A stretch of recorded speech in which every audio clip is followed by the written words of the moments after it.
So for our brain warm-up today, we're talking about what is media, what are different types of media.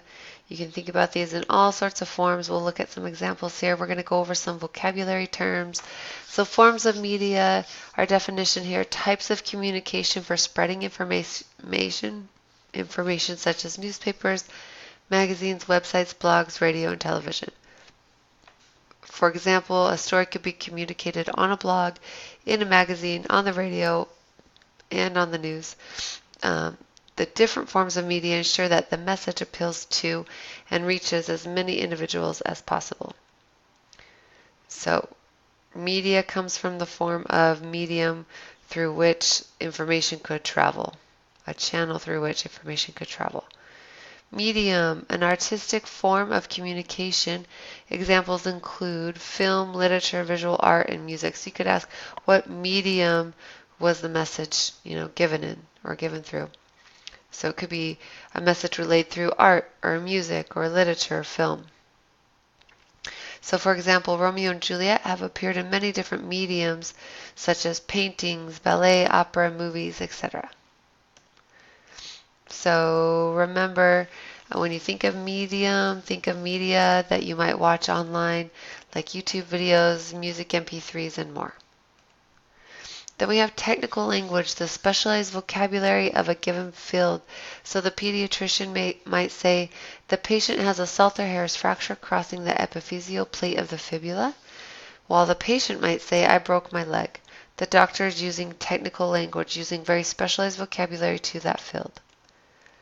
We have journalism, our definition there, informational text written as news stories for newspapers, magazines, radio, and other forms of media. So for example, a news station runs a story on the recent county elections. They interview numerous individuals who have different points of view on the story. The news report provides information on what is happening, but does not take a stand on who is right or wrong. This story is an example of journalism. So trying to be unbiased, objective, just relaying information. Okay, so remember journalism comes from the root word journal, which is a book for daily accounts. So just giving information about what's going on.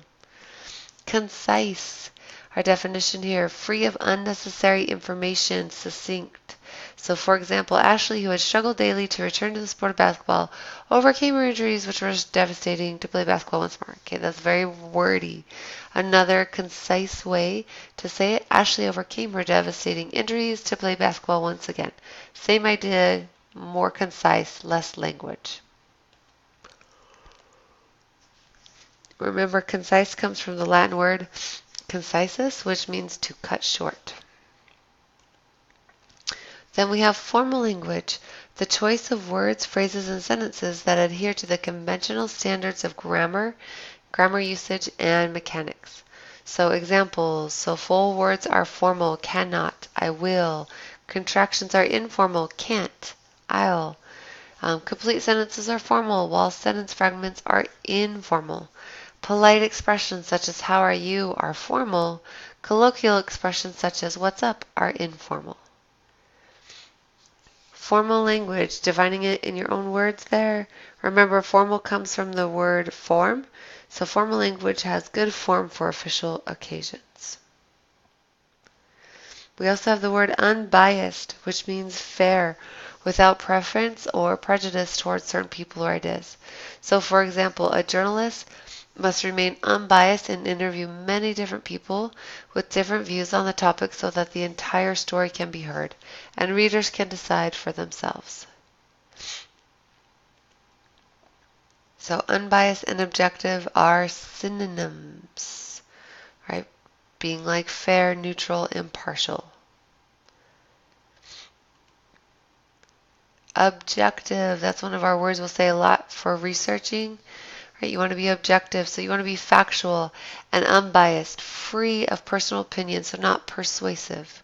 Okay, for example, the judge's ruling was objective, focusing only on the law and the known facts of the case and leaving out his personal feelings. Remember, objective is the opposite of subjective. To be objective is to focus on the object, not what the subject feels about the object. So another way of saying it is neutral, just, or unemotional.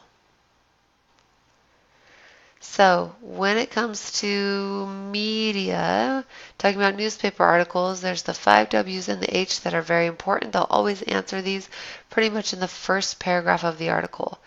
Who was involved? What happened? When did things happen? Where did things happen? Why did these events happen? And how do they happen? And remember, with journalism, they're trying to be concise, clear, formal, objective, unbiased, accessible to an ordinary reader. Sometimes there are journalists that appeal to a certain type of reader. In that case, they may be biased. So do be aware that not every type of journalism is unbiased, so that's in general what it strives for. Okay, and that sums up our vocabulary and main ideas for this lesson.